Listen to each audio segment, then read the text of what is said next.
In today's video, we'll talk about the significant reform news that has put Labour in a state of chaos. News that will change the game for reform. In addition to reviewing all of the most recent news from across the nation, please click the like button, subscribe to the channel, and become a member of our rapidly expanding community. Just a little note to inform you that we have a new Britain. Fantastic t-shirts are back in stock at our store. You can get them right now at british.com or by clicking the link in the description. First, Keir Starmer's remarks following the Prime Minister's meeting with European Council President Antonio Costa yesterday have drawn criticism from Brexit leaders. The Prime Minister, who was snatched outside number 10, claimed that the UK is stronger when it collaborates closely with its closest foreign partners. In response to Starmer's remarks, more collaboration with the EU will increase economic growth and make our borders safer.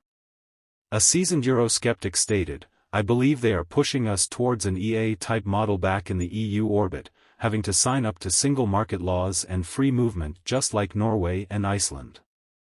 The fact that the EU hub has 60 civil servants is extremely concerning, as is the size of the entire Brexit department, which numbers in the hundreds." The Tory MP also said despite his best efforts to conceal it during election season, Starmer will always be fixated on the EU. In some significant news, the Prime Minister is eager to emphasise that his Labour government will not permit the UK to rejoin the EU's single market or customs union. Last night, Reform won another electoral victory, sending a strong message to the big parties. In the Blackbrook St Helens Council by-election, Nigel Farage's party easily won, with Reform candidate Vic Floyd garnering 41.1% of the vote, surpassing Labour into second place. Labour's vote share plummeted to 18.4%, while the Greens and Conservatives could do little more to stop the Reform wave. The outcome is consistent with council by-elections since the general election, even though Keir Starmer's party won a resounding majority just 5 months ago. Since then, Keir Starmer's party has lost a net 25 council seats since July, the majority of which have gone to the Conservatives, who, despite having their worst-ever electoral result in history, recorded a net gain of 23 seats, a concerning development for the mainstream parties. Farage's People's Army has demonstrated that it can defeat traditional left-right politics by winning seats from both the Conservatives and Labour. By taking advantage of their relative inexperience, they have gained 6 seats since the general election, and numerous defections from other parties have increased their haul into double figures.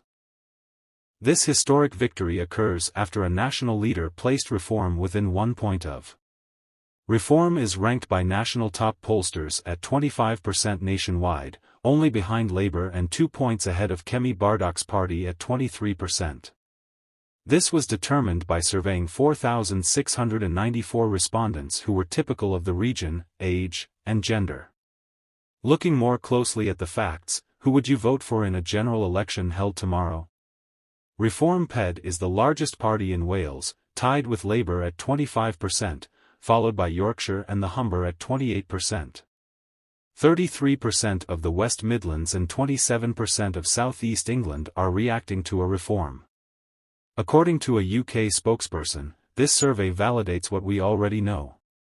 Reform with more than 100,000 members and steadily rising polls, the UK is leading British politics.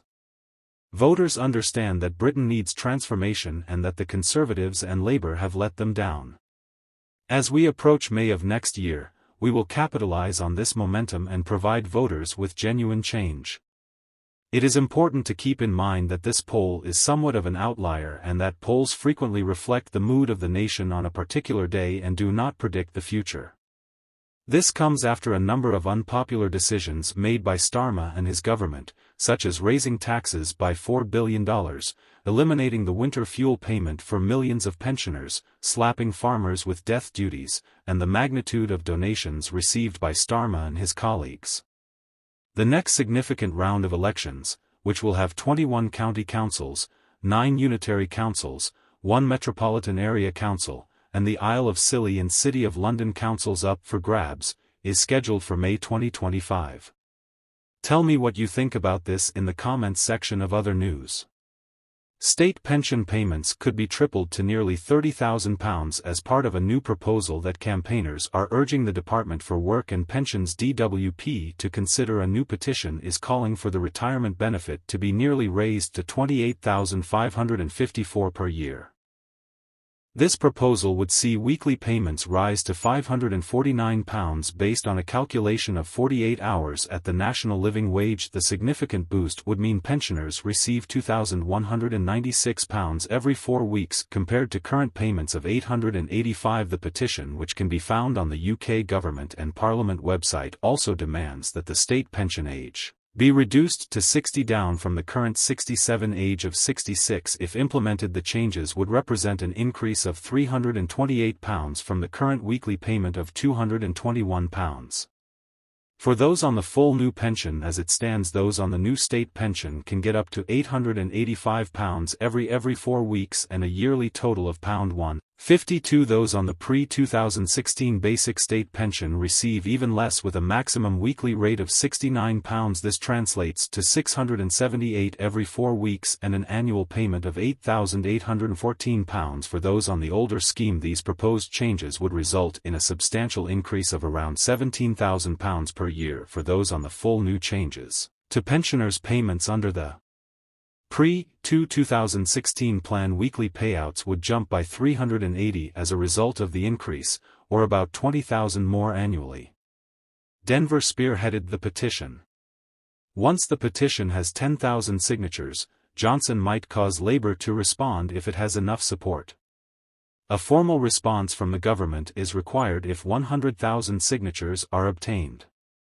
The proposal will be discussed in Parliament because, as of right now, over 2,100 people have signed the plea.